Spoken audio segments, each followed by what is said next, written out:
So I'm going to be going through the idea of purpose, what I feel like my purposes are, what I want them to be, and how you can kind of find yours, or why you don't really need to know.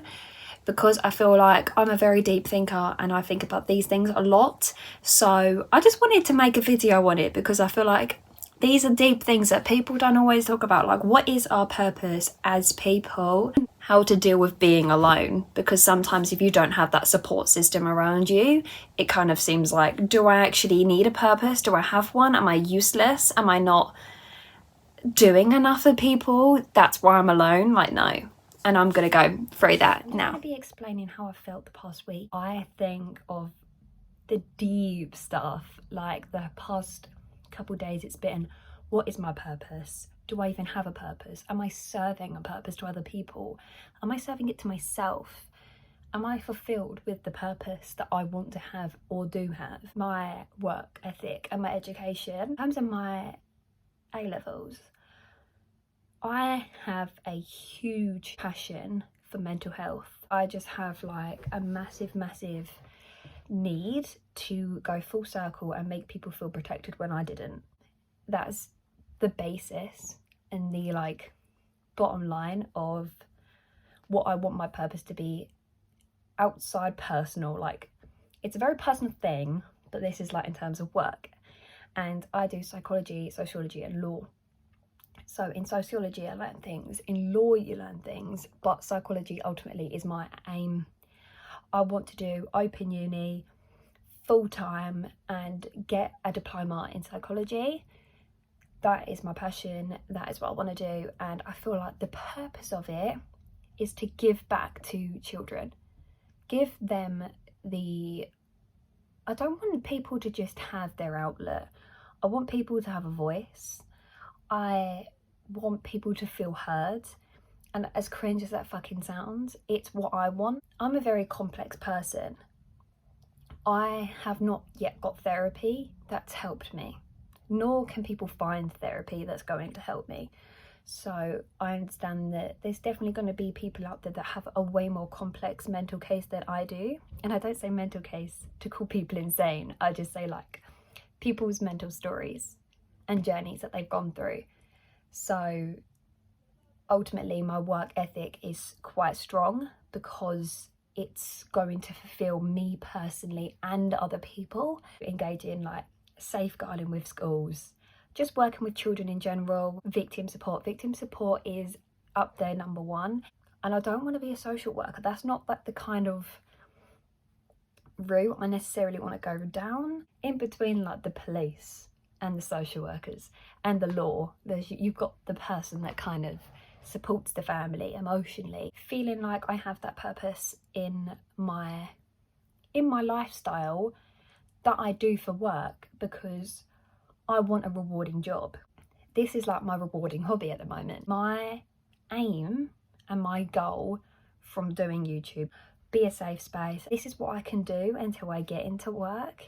This is something that I can do on my own schedule. Just create a community of people that are supporting the same goal as you have.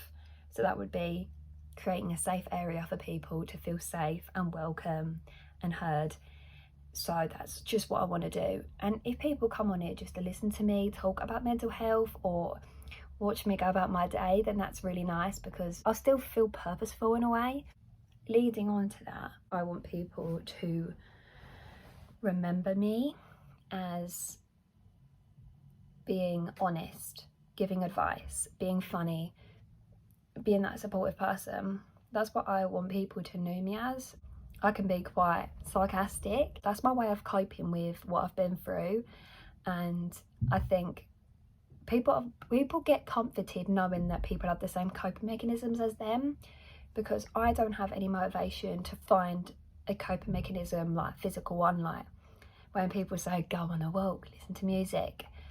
Mine is just dealing with it. That's kind of a self-sabotage way of doing things, but I just deal with it. I want to be a mentor at the school that I'm at for younger kids. And if I can do that in the school right now, as a nearly 18-year-old, I think I will feel so rewarded. I will feel literally incredible for doing that. And I think the last couple of days I've had a lot of anxiety, thinking like I should be at another point in my life. I feel like if I was at another point in my life, so later on, I'd be able to do more with myself. I think I have way too high of an expectation of myself at my age, with my ability, with how emotionally mature I am, because I am mature for my age, and I hate when people say I'm emotionally immature, but I do have maturing to do. We'll have so many life lessons to learn. Like, I haven't even had a proper job yet. I've only done work experience. Yesterday I was thinking, how would I serve this purpose now? And I think one of them would be mentoring at the school. Talking to family, because sometimes you don't talk to family unless they talk to you. And I think I gave advice to my cousin a couple of weeks ago, and it just made me feel that little bit better that someone wanted me to talk to them. I think it's just nice. And also, I was thinking I could write a book. Obviously I wouldn't be able to now. It would have to be something that would be built over time, but that is something I would love to do.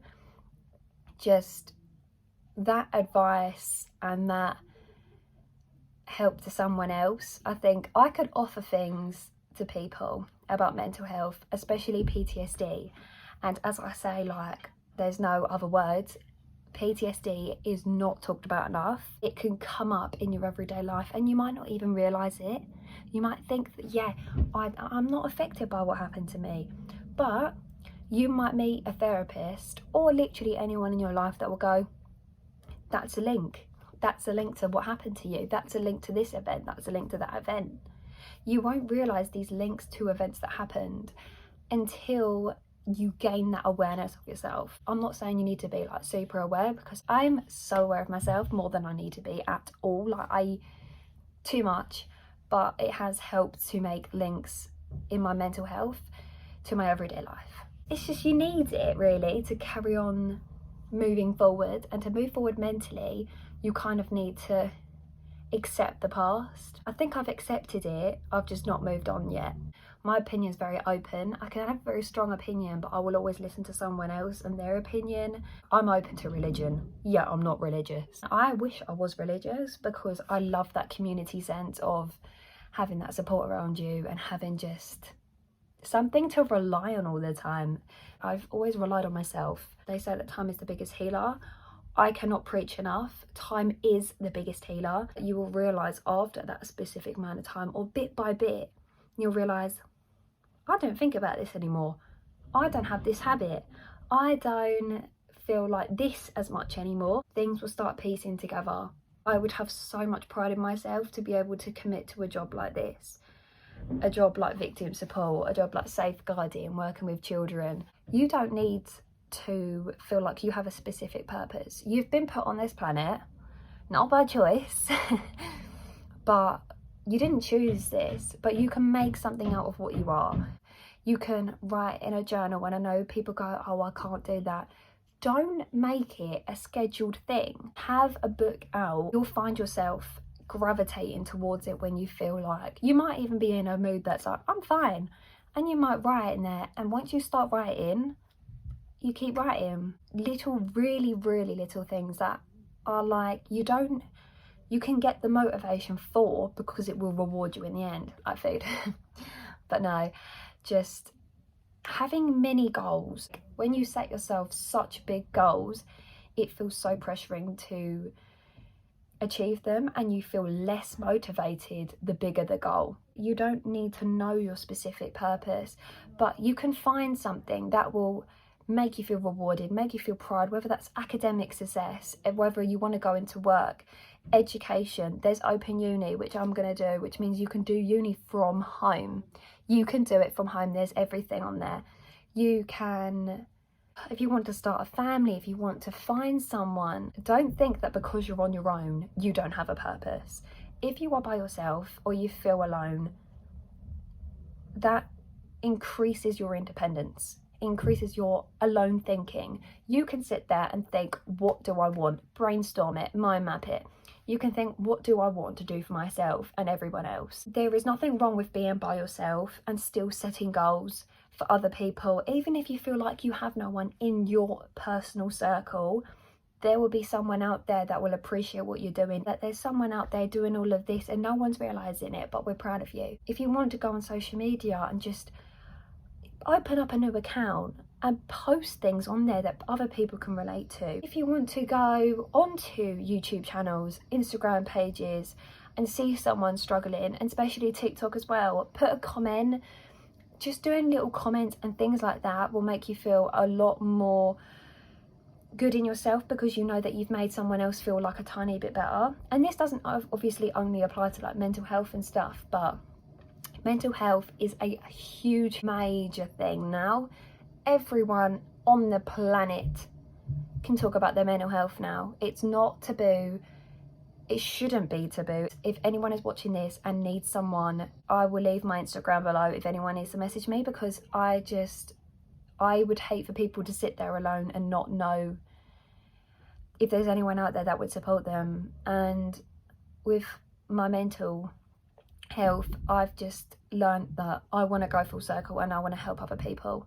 And I feel like I'm a running commentary of this video with repeating myself, but I think it just proves how aware and how much I want things in my life, and how much of a motivation I have to get there, because it takes a lot of strength to be able to help someone else when you're not feeling 100%. There are days, trust me, where we all need like a break and a mental break, and just to sit down and go, I need to lay down all day because I can't cope.